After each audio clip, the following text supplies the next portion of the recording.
Today we've got Dan John here to the podcast, who's a successful writer, athlete, professor, family man, an all-American discus thrower. Dan has also competed at the highest levels of Olympic lifting, Highland Games, and Weight Pentathlon, an event which he holds the American record.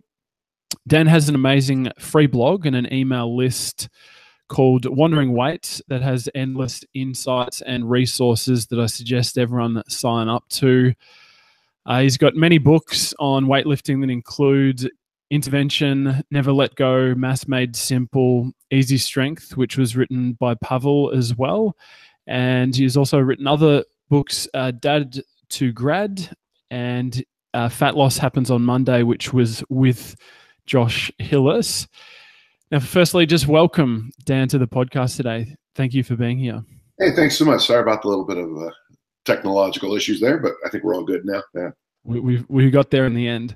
Yeah, so first, I just want to acknowledge you for all the work that you've done, and it's had a huge effect on my career in a positive way. And the funny thing is, we've never actually spoken before, but the fantastic thing about writing and sharing content is you never know who's reading it, and there's obviously a huge ripple effect for many years to come with the books that you've already written. Do you ever stop to look back at the body of work and think about what you've achieved and you've offered to people? Well, you make a good point. I just had a new book come out called Hardstyle Kettlebell Challenge or something like that. And somebody online said, he always says the same thing. And I'm like, that was such a deflating thing to read because, I always say the same thing. I tell people to sleep every night, drink water, go for a walk, be a decent person. Oh, here's another one. Your mom said, I loved you so many times. Mom, you keep saying that, I think, certainly I repeat myself. I mean, there's no question about it because I think certain things work. And,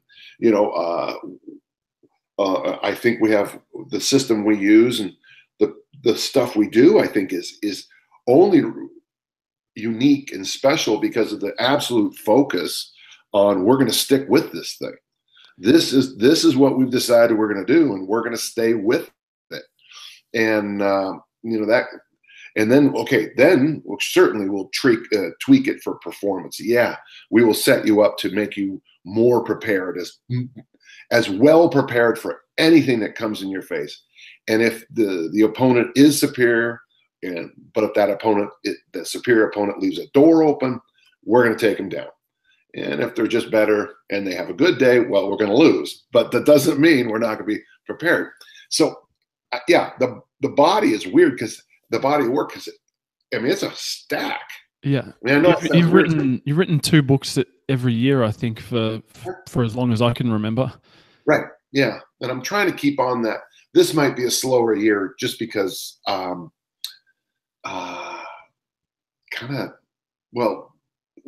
it's time to go back and kind of put things in a better order. So this year might not be a book, but I see next year as a compilation again.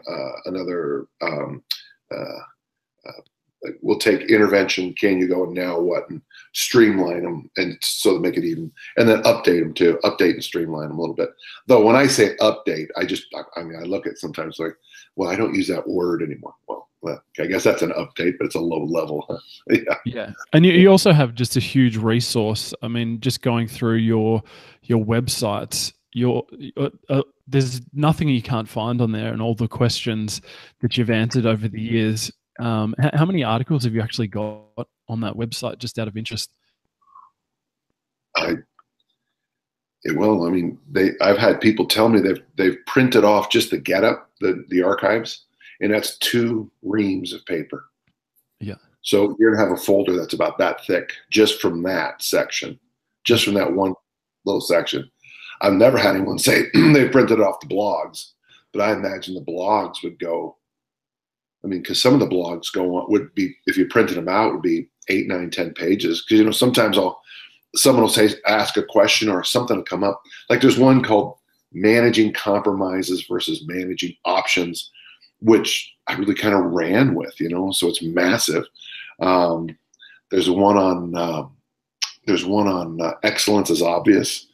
That's got all, you know, these little YouTube videos where I try to show where when you see excellence, even if you don't know it, you know it, you know. So yeah, some of them are quite long. I would say I've been published in print magazines probably 50 to 100 times. Internet magazines would have to be in the 5 to 6, 700 probably or more. And then, yeah.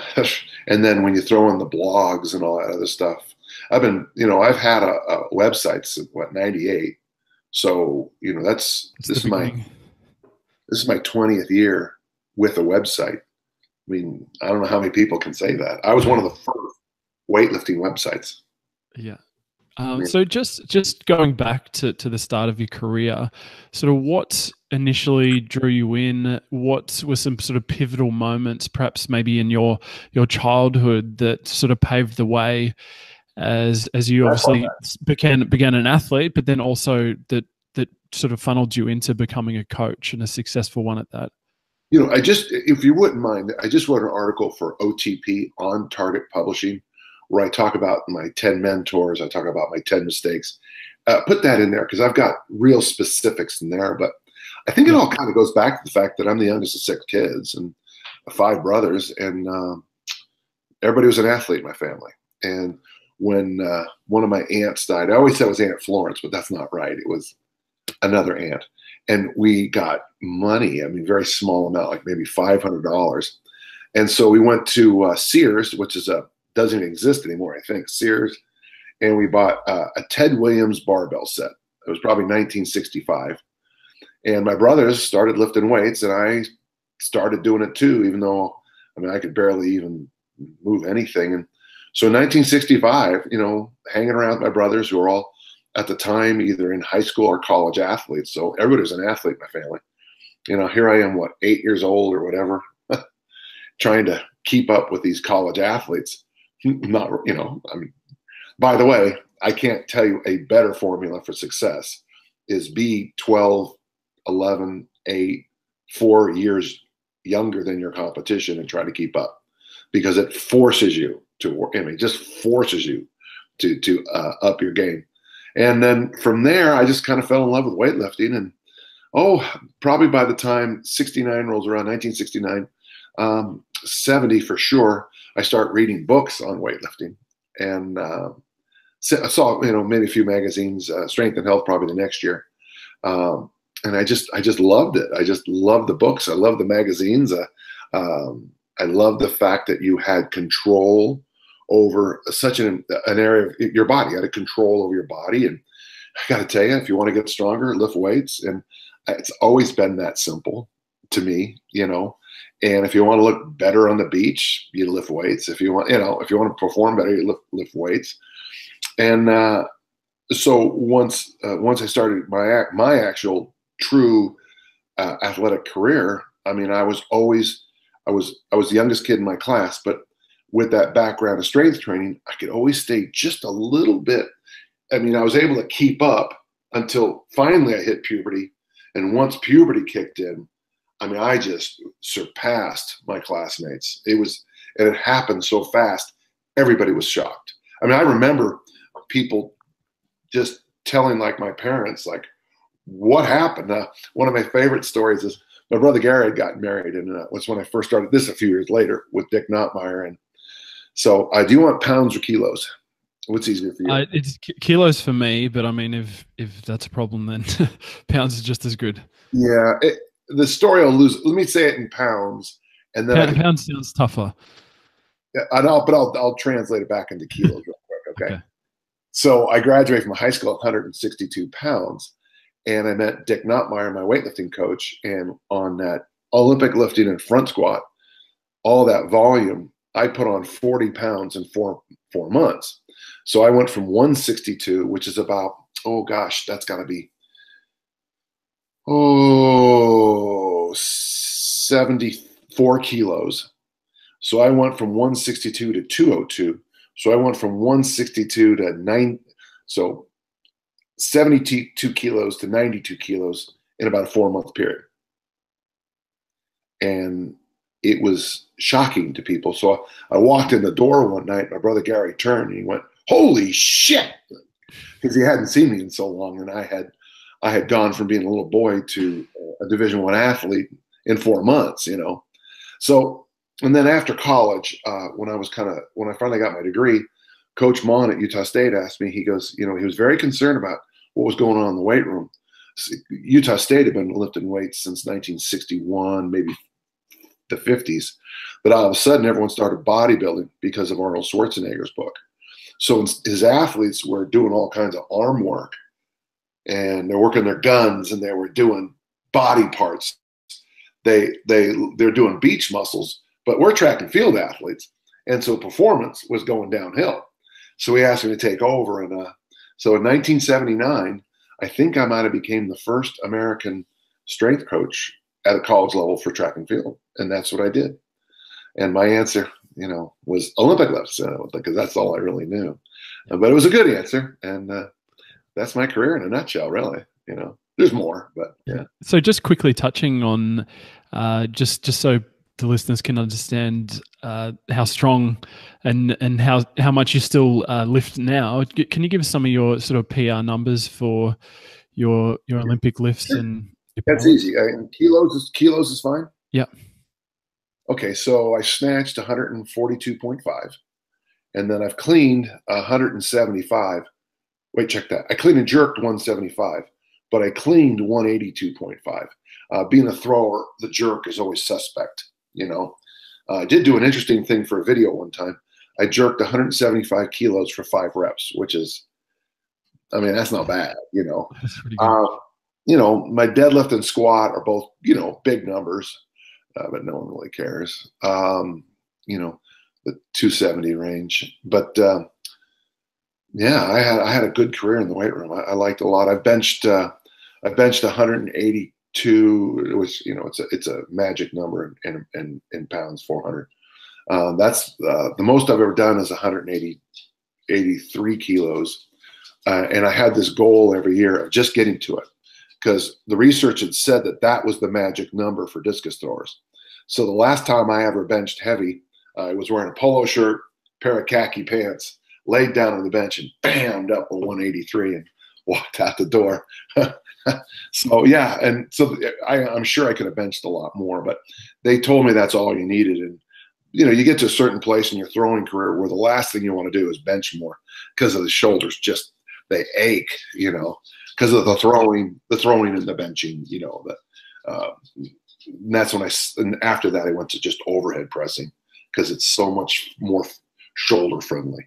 So yeah, those are good numbers. Yeah, very impressive. So I just shifting gears. Just on, I was doing a bit of research before I came on with this interview, and I pulled out one of your old blog posts. I don't know whether you remember the post itself. It's "Rest, the definitive answer," and it was probably one of the more funny things. It was probably one of the funniest blog posts I've read. There had like a lot of laugh out loud moments in that. Yeah. And it spoke about you getting hit in the head with the discus. But the funniest thing was about how it taught you how to rest correctly. Can you just speak about what you remember about even writing that, and then the discus incident? Yeah. Well, here's the problem. I mean, I'll write a program, and see, people just don't get it. You know, so I'm gonna write a weightlifting program. Here's your snatch workout for tomorrow. Okay, snatch 100 for one, snatch 110 for one, snatch 120 for one, 125, 130, 135, and then if you feel good, snatch 140. Okay, I will get an email 10 seconds later. What's the rest period? Well, did you miss that whole part about snatch 135? People want rest periods, and you know, so you know, if you're doing a workout where, okay, I'm swinging the 48 kilo bell and you're swinging an 8 kilo bell, and we both do 10 reps. You say, well, how much rest period? It's like, I don't know. I don't know. I think rest is the most. It drives me crazy. I've literally had to take weeks off after Highland Games. And the Scottish Highland Games? Yeah. Because I've been so sore, so sunburned, so dehydrated, so beat up that my rest period after a Highland game might be a week, before I feel like moving around. I got this, and there's another thing that's funny in the article. I remember there's a thing called eternal rest. Don't worry, you're going to get plenty down the line. And then I got this. I talk about this one workout I did in 1979, where I back squatted 145 for 30, and then 125 for 30, and then 100 kilos for 30, and that workout took 2 hours. And the joke in there is, and as soon as I recover, I'm going to do it again. That's from 1979, okay? Because it's such a hard workout. You'll never repeat it. And what happens is I think sometimes there's so many nuances and layers to how long you're going to rest. I mean, I just don't know. I mean, if do you have children by any chance? No. Okay, so you come home from a long day's work and someone says, your daughter is tied up on train tracks, and in 6 minutes, the train's going to come by and she's 1,500 meters away from you. Well, what are you going to say? Well, I need a few minutes to relax here. I just got to. No, you're going to get out that door and you're going to sprint that 1,500 meters and you're going to save your daughter's life. Well, what's the rest period after that? I don't know. So what happens is in the bodybuilding world, they have those rest periods because, they're doing, 8 different exercises, for 3 to 5 sets of each variation of each exercises for each body part. So you need rest periods. But if you're in Olympic lifting, in a weightlifting meet, you might only have a minute or 2 to rest. So that's going to be different. In training, if you're doing big loads, it's going to be different. I have my when I coach track and field, we have an event called the 400 meters, and sometimes at track meets, an athlete might have to run 2 or 3 of those in one day. True. I mean, especially if they're on a relay team. Well, what's the rest period? Well, the rest period is the next time the gun goes off. That's the rest period. And so it just varies so much. And I don't mean to, I never mean to rant, but most people, no offense, don't have very much experience in the weight room or in coaching. So they're so vague. They don't even know. The question is so simple. I could just say 90 seconds. 90 seconds. But it's way too long for most people because their load is so low. And so they're just literally sitting around doing nothing. Whereas they could probably go back in 9 seconds and repeat what they just did. And of course, if you're working with adolescent boys, if you give them rest periods, I mean, you might as well get a whip and a chair and drive the lions back into the cages. Because if you give 14-year-old boys 90 seconds, they're going to do something stupid. I guarantee they will do something stupid. Very stupid. Very stupid. I was, little side story. I was okay. I'll let you go for it. One of my old athletes is now a head track coach. And so I go over every so often to help him out. I looked up on this one roof and there was one of our throwing implements up there. I could just see it because it was kind of it was an easy thing. And I told his athletes the story about how in 2008, that's a decade ago, I missed practice one day to go to California to do kettlebells. When I got off the plane, I had 13 phone calls because one of my throwers climbed up on the roof to get his implement, fell off it, and got a concussion. One day, I'm gone, and someone does something completely stupid.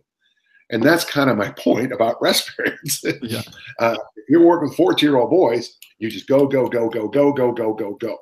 If you're working with a female who's never lifted weights before and you're showing her how to do things, she might do, in a 10-minute teaching moment, she might do, sneaking up on 100 reps of something, but learning. There's no need for a rest period when you're doing that kind of thing. And yet, if you're going to an Olympic lifting meet and you only got a minute or two, you have to practice getting back on the platform within a minute or two. So the answer is, holy cow, that's a lot of answers. Yeah. You know, and in 21, where you do clean and press, the snatch, and the clean and jerk. Each one of those for 21 reps, okay? So the workout is 63 Olympic lifts, Monday, Wednesday, Friday, for 3 weeks, 9 total workouts. I'll get emails, well, how long should I rest? And I just want to say, you're doing 63 repetitions. So if I told you a 5-minute rest in between each, how long are you going to be in that weight room?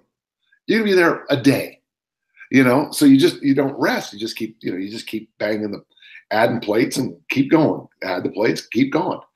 And I guess, so I guess it's a great question and I appreciate it, but at the same time, you can't answer. It's like if someone would email me and say, Dan, I'm doing this program. How much should I lift?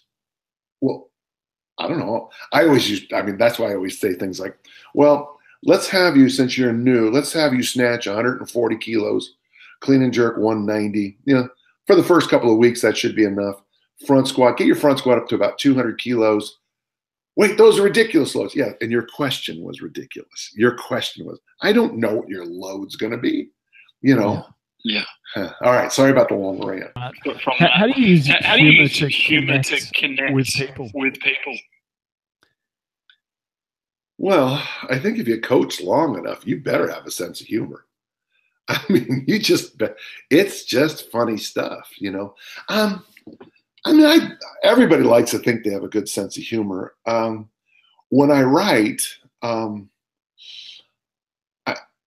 I like writing, and I've worked real hard on the craft, and I think the humor comes easily in those articles. When I write, the humor is very easy because you'll start thinking about this thing you're trying to help people with, and all of a sudden you just start to lose your mind, like, oh God, those soy protein shakes that you just talked about.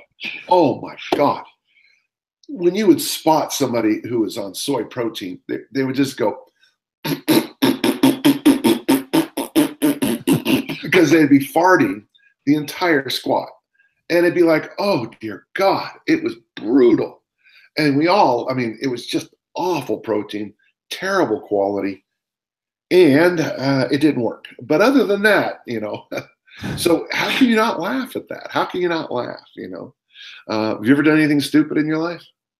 Of course. And you look back and you can either cry or you can laugh about it. I choose to laugh.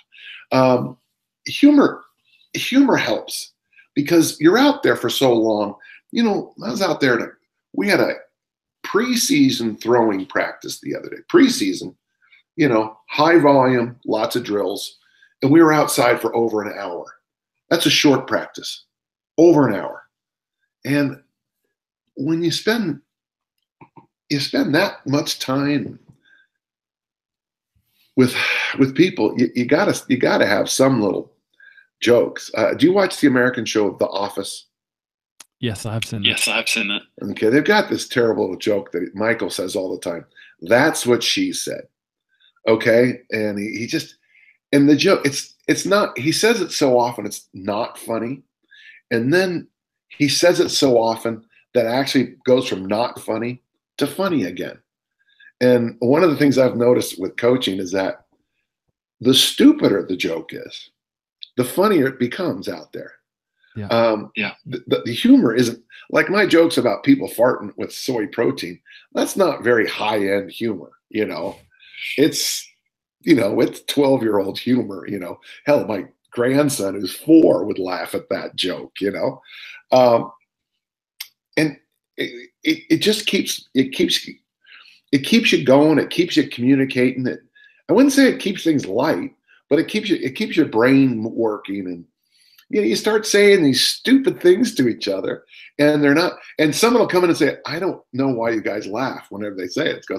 And then you'll have this long 40-minute story about how this event happened 6 months ago, and you laughed about it, and then it got old, and then it got funny, and now it's funny because it's old and stupid, and we're just laughing. So I just think it works. I just think it makes you better. It keeps you. That's it, though. It keeps you connected. It keeps you knitted, and that's really an important thing between coach and athlete. Yeah, with connections on that, what are the sort of pillars of success? Like the art of coaching, teaching, and obviously with connection, obviously had success in your field. What did baselines just to get on their level and connect with people? Okay, let's go. Three quick things. Okay, number one, at some level, you have to simplify it. Now, it doesn't mean I didn't. And of course, our backup phrase is I said it's simple, not easy. I said it was simple, not easy. I said it was simple, not easy. So in the discus, I have 4 words: stretch, 1, 2, 3. In the Olympic lifts, I'll have a few phrases that I use.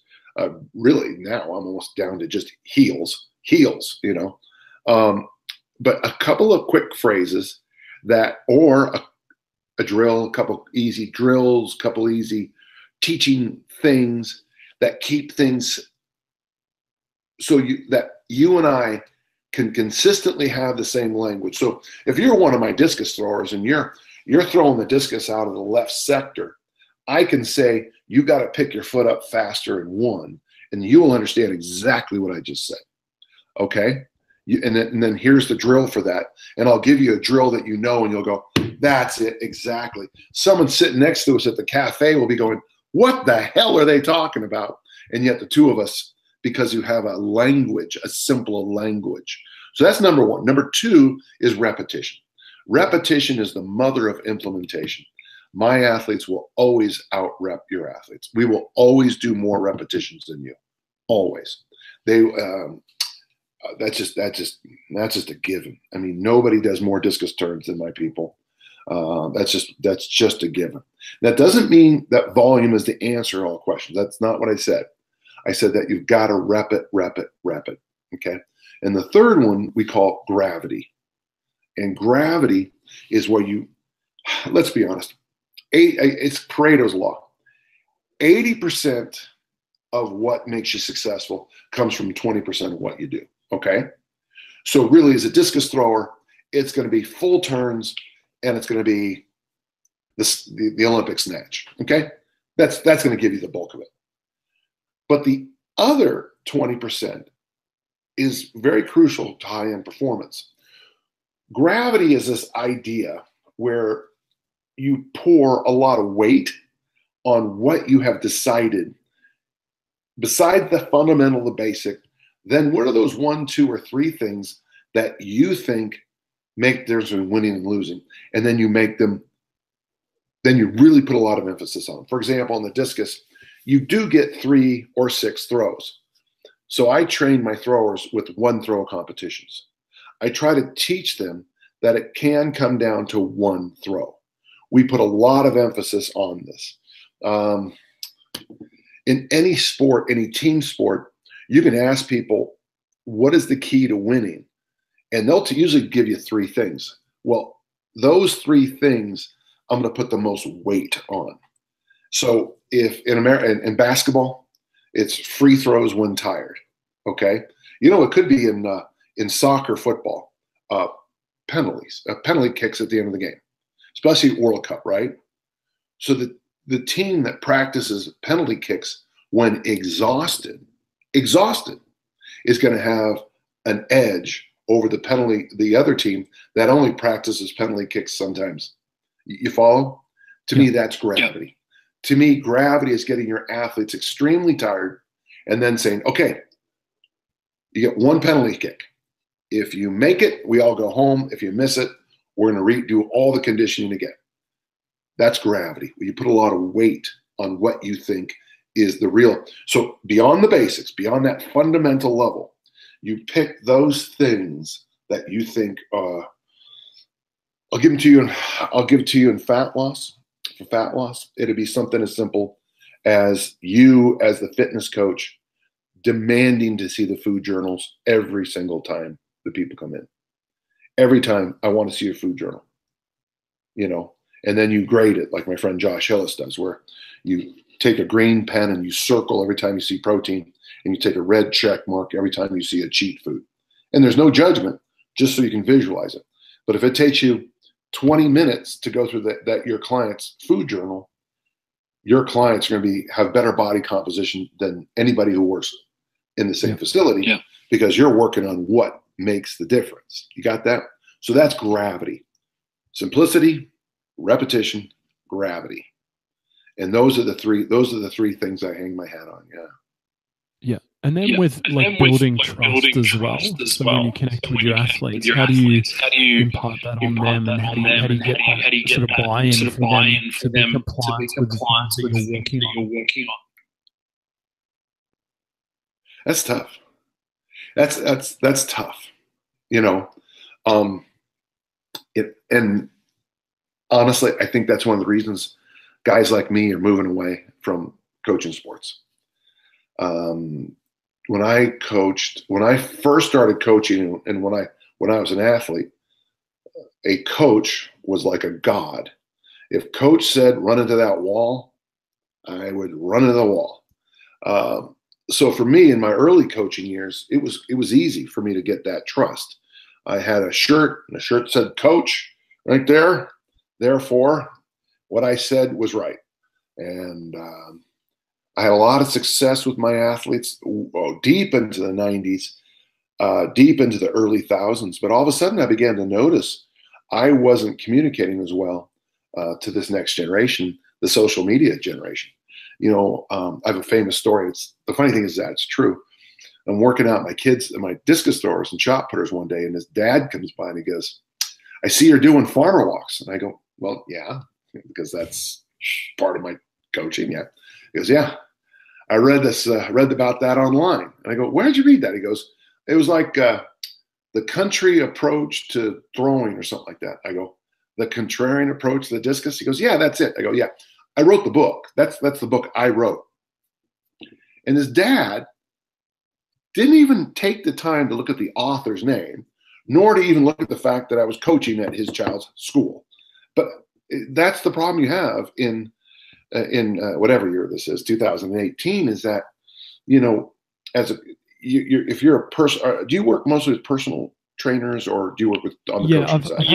I've had a history in strength and conditioning, but mainly now I'm working with corporate clients. Okay, so you put this person, where's it? Okay, somewhere in here. Okay, hang on. Hold on. So this is a new book. This came out called The Economist Diet. Okay, love the book, and it's just two economists who are overweight and logically got their body weights down. Okay, very simple book. So I think that for body composition, you need to measure it either with the waistline or the scale. Okay, right? Got that? No big deal. So I'm going to tell you that you should eat protein, veggies, and water at every meal. Okay, you got that? You're following? Is anything I said crazy? That's easy. Sounds easy to me. Okay. Your client, Edna, comes back tomorrow and she says, what Dr. Oz said on TV yesterday is that if I take green tea extract and I take some herb that comes from India, I will lose 13 pounds this week. And you're like, oh my God. Liver cleanses. Oh God, liver cleanses. These diets that come out every single week, I just read this thing. These two doctors, they're both doctors, and they both, and in America, the worst person to talk to about nutrition is a medical doctor. And these doctors will come out, and one's, change your life, just by eating vegetables and legumes. Beans are bad for you. That's the problem with people in this world. Of course, we all know that the heavier the bean, the legumes actually do lead to longevity. Okay, it's a correlation, but I'm okay with it. People who eat a lot, societies who have a lot of beans tend to live longer. But you got to be careful with that kind of thing. Yeah. So Edna comes in on Monday and she says she's on the all bean diet. Tuesday, she's on the all vegetable diet. Wednesday, she's on the bread maker's diet, right? That's the problem we have in 2018, is that we have this smorgasbord of choices and information most of it bad, most of it selling supplements, most of it's crap, and your clients in 2018, they're getting too much information, and it constantly conflicts with each other.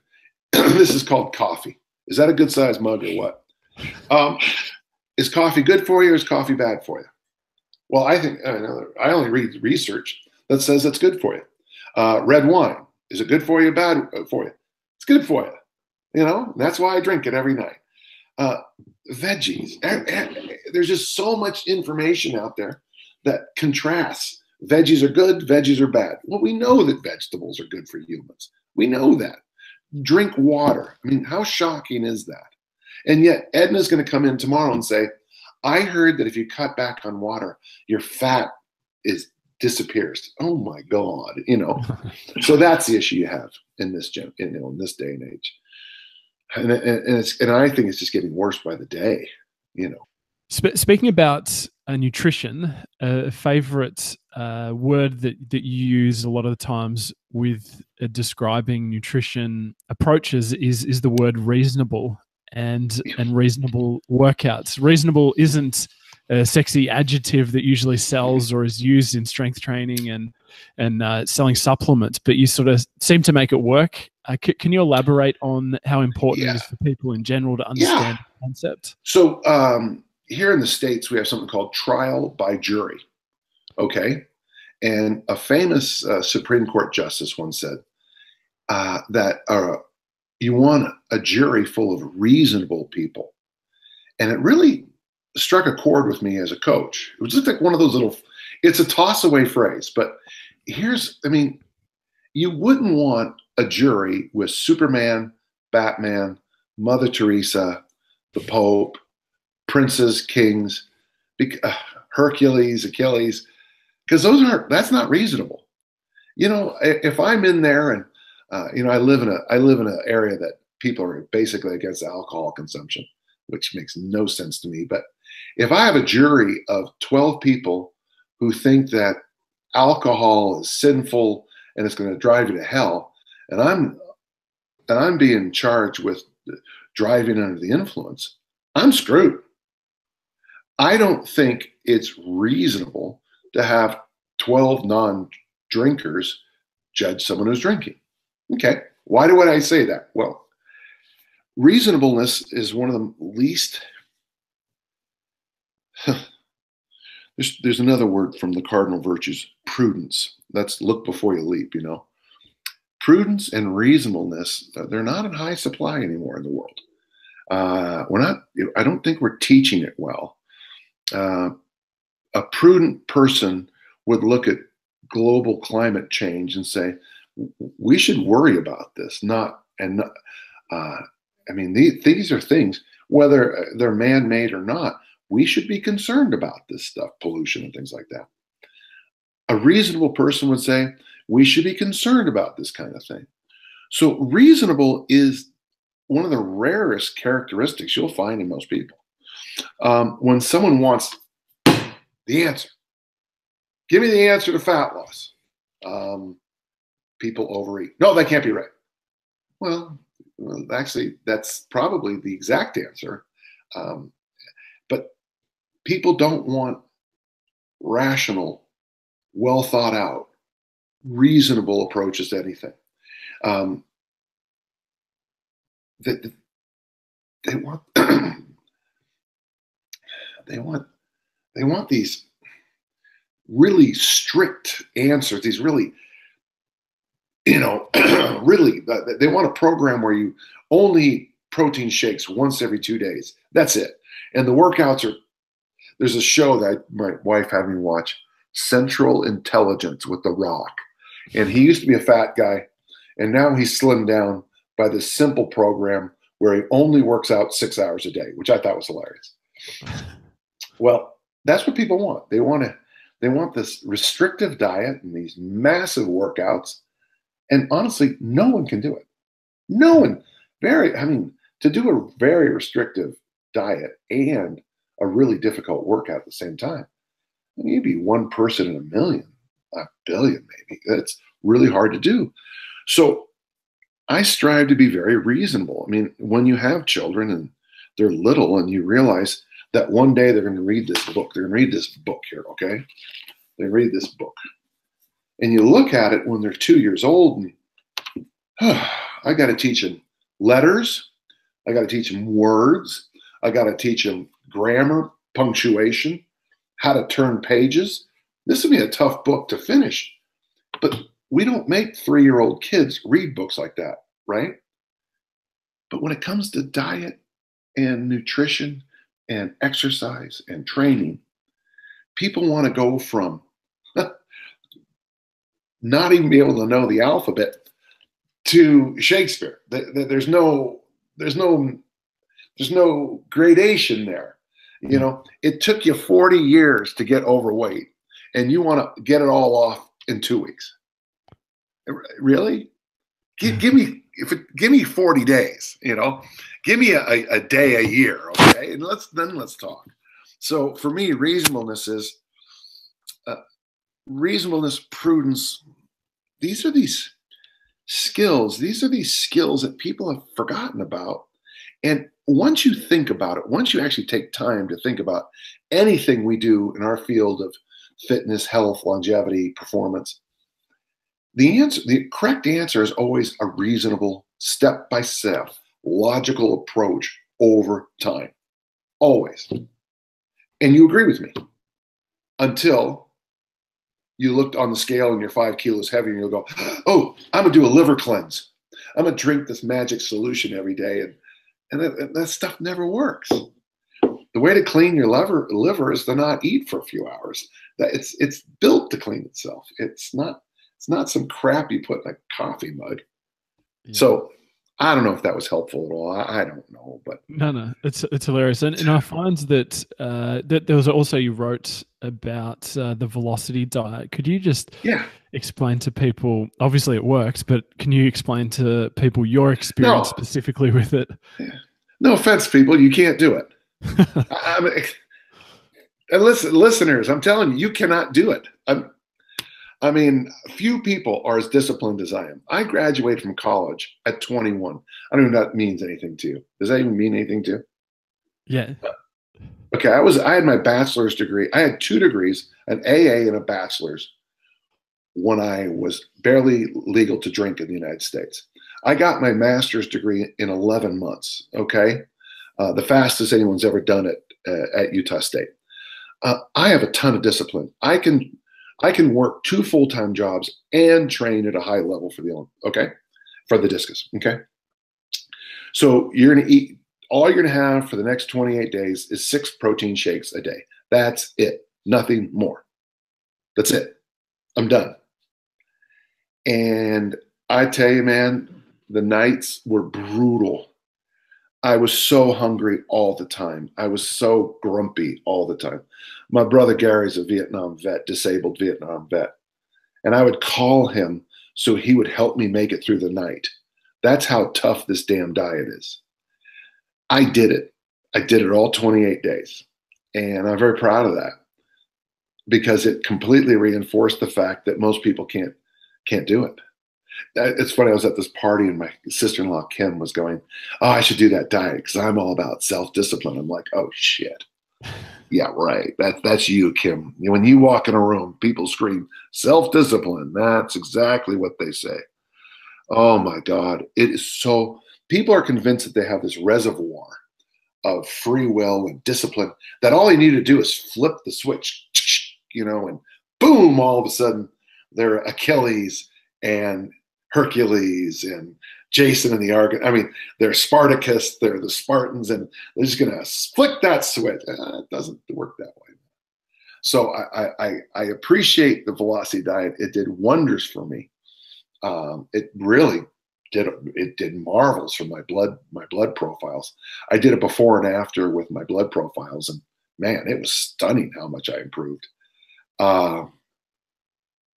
And most people think that's the way to do it. 28 days of hell. But most people, I started the diet. And this guy online said, if Dan John can do it, I can do it. And so he's going to do a 28-day blog about the velocity diet. Day 2, he posts, it's not suiting my needs. I'm going to do something else. Day 2. Day 2. He couldn't even make it to day 3. Of course, day 2 is hard. Man, there's not an easy day on that diet. Yeah. But there's a brilliance to it. There's a brilliance to it because I went on the diet because I had lost an important event to me.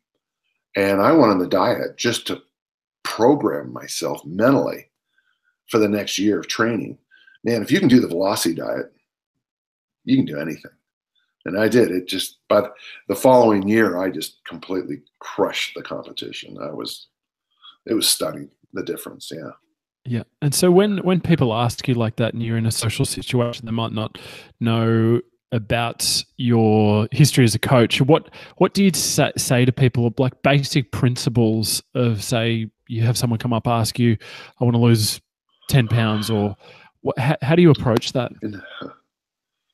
That's, years. I wish you'd have called me about 10 years ago. I'd had a lot more answers for you. Now it's just for me, it's pure frustration with that. Really it's going to come down to the fact that, if you don't mind, for people who are wanting to lose weight, they don't have the habits built in. So there's a place called tinyhabits.com that I always send people to. BJ Fogg, Fogg. He's the Stanford psychiatrist who came up with this. But really, the best work I've done in the last few years is that for the first month you're with me, you have to drink 2 glasses of water a day. And people say, well, that's not very much. It's like, well, no, we have to build your habits. The second month, I ask you to park as far away from work as you can in reason, in your parking lot, or we find the parking space that's the longest walk to your office. Okay. And that is the second month. And the idea is, what you're trying to do is, Tim Anderson has a great quote. He says, it's the last snowflake that starts an avalanche. And what you're trying to do is build up these tiny snowflakes of habits. And then maybe it takes 6 months of tiny, tiny little changes. But then all of a sudden, this is something I've had people do and they think is weird. This is a 1 month thing right here, okay? So week 1, you're to put your walking shoes next to the door. That's it. Week 2, you're to put on your walking shoes. That's it. Week 3, you're to put on your walking shoes and then walk out and back to a spot that you can see from your front door. Week 4 is to go for a walk. And people go, why don't I just go for a walk on day 1? Because you'll go for a walk on day 1, but you won't go for a walk on day 2. Because you have to get those snowflakes to give you the avalanche of going for a walk every day. Stu McGill's new book, The Gift of Injury, talks about, one of the big turning points is he had this guy walk for 15 minutes before every meal. Highly motivated world record holder. And the answer to his back injury was 3 15-minute walks a day. And I tell people this all the time. If you took a 15-minute walk before every meal, we would not have any conversations and we wouldn't even need this book, because that 15-minute walk, that would take care of not necessarily your exercise needs, but it would turn down the engines of your hunger and your bad choicery, right? Yeah. I mean, if I said, do you want this candy bar? And you want this candy? Okay, so this is a candy bar. Okay, it's not. It's my wallet. Okay. Yeah. Here's a candy bar. Do you want it? And you say, yes, I do. We'll go for a 15-minute walk and then I'll give you the candy bar. I tell you one thing, you're going to say no to the next candy bar I'll offer you. Or you might not even eat that one, because by the time you come back, you've rewired your brain and you're fine. So for me, when you're at a party with somebody and you tell them, I want you to drink 2 glasses of water a day, they always tell you that they are Achilles, Hercules, Supergirl, Superman, the Legion of Superheroes, Batman, Spider-Man, all rolled into one beast of pure self-discipline. They could do the velocity diet. And the Soviet squat program at the same time. Because I just gotta. And the truth is, And that's the honest to God truth. So I hate to say that I wouldn't want you to think I'm all like, oh, nothing works. I don't believe that. But for the average person, the normal person, we've got to rewire their we got to rewire the way they do things so that exercise, proper food choices are just part of who they are and not something that they're crazily chasing. And okay, in a few minutes here, in about 26 minutes, people, maybe up to anywhere up to almost 14 people are going to show up my front door. And because every day at 9:30, people from all over the world come train with me. Now, you're probably thinking there, my God, Dan John is such a man. He works out so hard. I'm so inspired. The truth is, I work out every day because people show up at my house. I don't use any self-discipline or free will to work out at all. People just show up and I work out because they're here. Yeah. I mean, I have a lot of equipment. Sure, I have my own facility. And I have a lot of knowledge, but I don't have a lot of free will. So I'm the guy who got the academic scholarship awards, for in college, plus was the MVP on the track team, same time. On paper, I am a paragon of self-discipline. In my own reality, I need people to show up at 9:30 to make me work out. Yeah. So, again, hi, I'm Dan. Hi, Dan.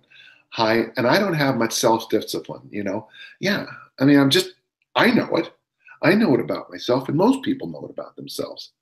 So what you need to do for someone who shows up, and if they honestly want to make progress in the areas of body composition, health, fitness, it's going to be a single habit, maybe a month, that they need to change. But that's not what they want. They want to do a vegan diet, the Soviet squat program, and train for marathon. That's what they're going to tell you at the party. And the truth is, they ain't going to do shit. Yeah. They're not going to do anything. They might not even make it through I have been with people who haven't done their New Year's resolutions. They are already failed by January 1st. On the first day, they've already missed their resolution. And that's not uncommon. Yeah. So. Yeah. Well, I mean, it comes back to your approach to it all, and building that sort of habit, and being sort of that word that you used before, reasonable, is the key, obviously. For you and for you, like, you've been training, I think, yourself for over 4 decades. What is the sort of key for your sort of longevity, and how do you still, 5 decades? What's the key for the longevity for you, and to still, obviously, you've got people showing up at your door, and you're still in the thick of things. Obviously, you're not doing those crazy workouts that you may have been doing when you were 18, 19, but how are you able to get up and continue to train? Yeah, that's it's one of those questions that, I could give you a frivolous answer, but it's something I actually think a lot about. What makes little Danny John unique? What does? Mm. I went to my high school 40-year reunion. I don't, high schools in America. My 40-year reunion a couple of years back, and God, I had so many of my classmates say, "Man, how'd you stay in such good shape?" And I'm like, God, how do you not? Yeah. I'm 60 years old. I still snatch way over 90 kilos, and I'm still training hard, and still, I had a workout yesterday and about an hour-long bike ride just before a snowstorm, which is a stupid thing because you freeze. I'm doing the Wim Hof method. I get cold. Yeah. But what makes you do it? And, a good solid answer would be, I've got these demons, that strive to do it. I would say a lot of it is habit. Tiff, when we're on road trips, sometimes will make sure I go out for long walks or swim in the bay or something like that. Because she says I'm like a dog. If I don't get my exercise, I get all grumpy, you know. So I would say there's the fact that I'm the youngest of six. That's one factor. And I've always strived to keep up. Number two, I'd have to say there's some luck in it. There's some luck in it, you know. Yeah. I've been able to always be in situations that there were young people wanting to learn the craft. And it was natural for me to train either young athletes, to work out with them or coach them or teach them. And that always kept my hand in it. The third is I do think I have some inner demons about my body and my mind, which makes me want to constantly keep improving. And one thing I've noticed in life is that most successful people in our world very often have demons, you know, and that's not such a bad thing. You know, No. It's much better for me to take out my demons throwing or lifting than it would be with booze, drugs, you know, weapons or whatever. So you ask a very good question, very difficult for me to wrap around what would be a simple answer to that. Yeah, but also the angle of just from a physical standpoint of your, you know, knees, hips, everything being maintained. You know, I assume you still get into a deep, low goblet squat every day. Sure. and do your loaded carries and do, you know, rolling on the ground and that sort of stuff that you've preached in terms of your philosophy. How do you just described yesterday's workout? You just did, literally. That's what we did. Yeah.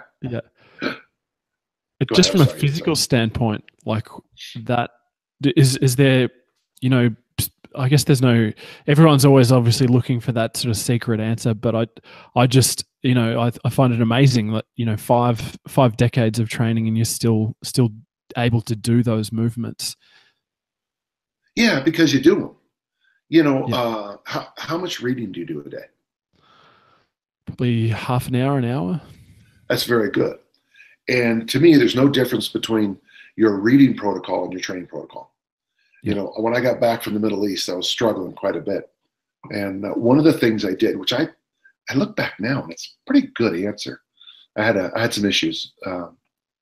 And I started doing this 15-minute a day reading program based on what's called the great books. And very quickly, I started knocking off a whole bunch of great books, Brothers Karamazov and a whole bunch of things. And I mean, a lot of great books. You know, the American classics like Moby Dick, Iliad, the Odyssey. And I would always have a book with me that was a big kid book, you know, and people would say, well, how do you do it? And I'd be like, well, I try to read for 15 minutes a day, but sometimes that becomes a half an hour. And they were like, well, and then I suddenly quote something from I did it the other day. I quoted the Brothers Karamazov, which just cracked me up to think that your strength coach is quoting a Russian author in the middle of a workout. You know, that's not a strength coach, you know. And it was just from reading 15 minutes a day. It was just this. But when you compound that over 365 days, 700 days, 1,000 days, 2,000 days, all of a sudden, you've read a lot of great books. Plus, you've also opened the doors to reading a lot of other less great books because of the vision of what the great books have provided you. You follow? Yeah. And all of a sudden, I started going to Shakespeare plays then and seeing movies and that were a bit of a challenge. I have this thing, I fly a lot. I always try to watch movies on planes that challenge me. So I'll go into the documentary section first, or I'll watch a movie that I would never spend money on. And I'll watch this movie on a plane. And honestly, it goes back to 1985, the 15 minutes a day thing, because it taught me to kind of try to reach just a bit farther than my grasp, as Browning taught us so well. Yeah. So for me, it always comes back down to that it's those baby steps. It's, you know, when Coach Mon told us, you know, 1977, he said to me that he wants me to throw the discus 4 days a week, lift weights 3 days a week for the next 8 years. Well, that's pretty simple. But the 8 years part's the part that catches most people. Yeah, I mean, I can make you a great discus thrower. I can if you give me 8 years, you'll be great. You'll be very good. But that 8 years is the problem. This book here, The Economist Diet, they have a great little point in there. If you want to lose 50 pounds, 22 kilos, you have to expect to do it in a year and a half. Well, people don't want that. They want a week and a half. But nothing worthwhile in life happens. You know that little app on the phone called Tinder, and you go like this. Yeah. I'm not sure you're going to get a great relationship from that. Now, maybe you do. Maybe you do. But most things that are wonderful in life don't happen with a thumb swipe. It takes time, you know? Yeah. So just shifting gears, I just want to... I can give you about 3 more minutes. Oh, yeah, cool. I'll just quickly, I just want to touch on the loaded carry. You've sort of popularized it in the strength and conditioning field, but I don't feel, not everyone sort of buys into or programs for a loaded carry. Could you just sort of quickly sort of surmise why it's important and why? Yeah, sure. And what are the benefits? I don't know. I can't tell you why, but I can tell you that I blew my wrist apart in 8 pieces, and my doctor said I'd never lift weights again. So I added the loaded carries as my strength training. That's all I could do, and so that's all I could do. And I carried bags like this because I couldn't grab anything. So I carried bags with a sled behind me. Carried bags with a sled behind me with a really heavy backpack on. And all of a sudden, I go in the discus ring, and my discus goes farther than it had in a decade. And it's like, okay, there's something to this. I don't know. I mean, I think it just builds work capacity first, and I think it builds what I call anaconda strength, which is the internal pressure pushing your strength, pushing back against the environment. I think it does wonders for your posture. I think it does wonders for the connections, the knittedness of a human person. The biggest thing most people struggle with is the following. You should never do the same loaded carry workout twice. You should come in every day and just make it an adventure. Pick stuff up, carry it, go farther, go shorter, go heavier, go longer, mix and match stuff, have some fun, laugh, come back 2 days later and do something else a little bit crazier or funner or differenter. And that's the hardest thing, is the actual programming of it is kind of a, let's do this. You know, it's kind of a, hey, here we go. You know, yeah. But to be honest with you, that's the hardest thing to get to most people to understand. Most people want these spreadsheet programs that say 3 sets of 5, 1 minute rest. Here's the load. Here's the exercise. And the truth is, none of that stuff really works. Go into any major city now, go to a playground, and the best bodies in the world are the guys who play on the pull-up bars all day long. Those guys, but they never talk about reps, sets, load. They just have fun throwing themselves around on these bars all day.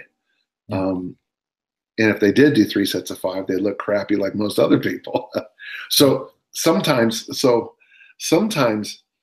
and it's hard and I got to tell you, for the listeners, it's hard to hear this. If you don't have play and some craziness in your training, it's not going to be ongoing. You're not going to be able to keep doing it. And that's the secret to success. You know, we were talking about this last night.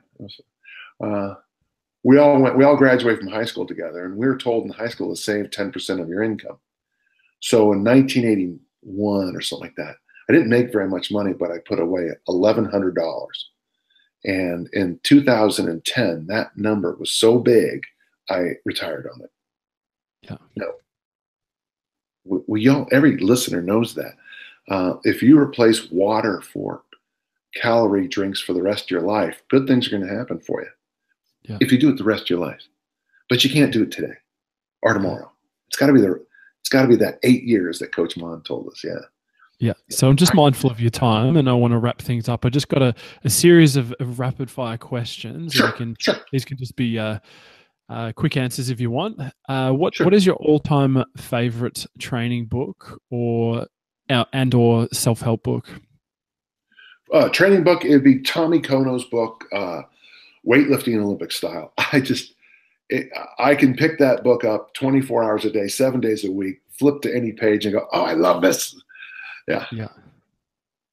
Awesome. And favorite movie? Well, Star Wars, the original one, the one that first came out, because that was such a transformational movie.